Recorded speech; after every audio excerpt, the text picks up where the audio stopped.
বনভোজ খাবলৈ আহি লংকাত হলঠেকত পৰিল শিৱসাগৰৰ এটি বনভোজকাৰী দল। এফালে এছঅপি অমান্য আৰু আনফালে মটৰ শ্ৰমিক সন্থাই আহ্বান কৰা বন্ধৰ মাজতেই শিৱসাগৰৰ চেপন টিপুকৰ পৰা ডিমা হাছাও আৰু পানীমূৰলৈ বুলি বনভোজ খাবলৈ AS04CC0125 নম্বৰৰ আল্ট্ৰা বাছখনৰ আহিছিল 40 জনীয়া বনভোজকাৰী দলটো। পুৰুষ মহিলাকে ধৰি কণ কণ শিশু আছিল উক্ত বনভোজকাৰী দলটোত। পিছে গন্তব্যস্থান পোৱাৰ পূৰ্বে লংকাত আবদ্ধ হৈ পৰে দলটো। ডিমা হাছাও আৰু পানীমূৰৰ প্ৰকৃতিৰ নৈসৰ্গিক পৰিৱেশত লগে ভাগে আনন্দ ফূৰ্তিৰে এসাঁজ খোৱাৰ বিপৰীতে লংকা আৰক্ষী থানাৰ সন্মুখতে বনভোজৰ আয়োজন কৰিব লগা হ'ল দলটোৱে। উল্লেখ্য যে ডেৰগাঁৱৰ অনাকাংক্ষিত পথ দুৰ্ঘটনাৰ পিছতেই বনভোজকাৰী দলসমূহলৈ এছঅপি জাৰি কৰিছিল প্ৰশাসনে। কিন্তু প্ৰশাসনে জাৰি কৰা সকলো নীতি নিৰ্দেশনা অমান্য কৰি বনভোজ খাবলৈ আহি লংকাত আৰক্ষীৰ হাতত আবদ্ধ হ'ব লগা হয় দলটো। আনকি বনভোজৰ প্ৰস্তুতি সন্দৰ্ভত আগতীয়াকৈ আৰক্ষী থানাৰ পৰা অনুমতিও নোলোৱাৰ কথা স্বীকাৰ কৰিছে বনভোজকাৰী দলটোৱে। আমি চৰাইদেউৰ পৰা আহিছোঁ, চৰাইদেউ চেপনৰ পৰা শিৱসাগৰৰ পৰা।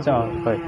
আপোনালোকে আজি যে 48 ঘণ্টীয়া বন্ধ আছে আপোনালোকে গম পায় নাই? আমি গম পোৱা নাছিলোঁ তেনেকৈ, আৰু গাড়ীৰ মালিকক সুধিছিলোঁ, তেতিয়াতো তেওঁতো আমাক কোৱা নাছিলে, তেওঁতো নোৱাৰিম বুলি কোৱা নাছিলে বাৰু।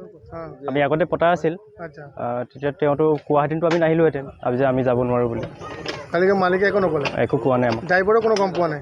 কোৱা নাই একো আমাক। আপোনাৰ যে এই শিৱসাগৰৰ পৰা আহিছে, তাত আৰক্ষীয়ে আপোনালোকে আৰক্ষী থানাত জনাইছেনে? নাই, জনোৱা নাই। জনোৱা নাই? আপোনালোকে আৰক্ষীৰ লগত আলোচনা কৰি অহা নাই? নাই। ড্ৰাইভাৰে এইমাত্ৰ ক'লে যে আপোনালোকে যিখন থানা আছে সেই থানাতে কিবা আলোচনা কৰি আহিছে? নাই নাই। আপোনালোকে কিমানজন মানুহ আহিছে? আমি 38 জন আছোঁ। তাৰ পৰা কেইটা বজাত আপোনালোকে ৰাওনা দিছে? আমি প্ৰায় 9টা বজাত ওলাইছোঁ। গোটেই ৰাতি আপোনালোকে বাছতে আছিলে? হয়। ক'লৈ যাব বুলি ভাবিছিলে? আমি পানীমূৰ যাব? হয়। পানীমূৰ যাব নোৱাৰিলে? নোৱাৰিলোঁ। এতিয়া কি কৰি আছে? ইয়াতে পিকনিক কৰিব? হয়। এতিয়া ক'ত আছে? এতিয়া লংকাত আছে। লংকাত আছে ন? হয়। আপোনাৰ নামটো? কেশৱ গগৈ। হে? কেশৱ গগৈ। অসম আদিত্য, লংকা।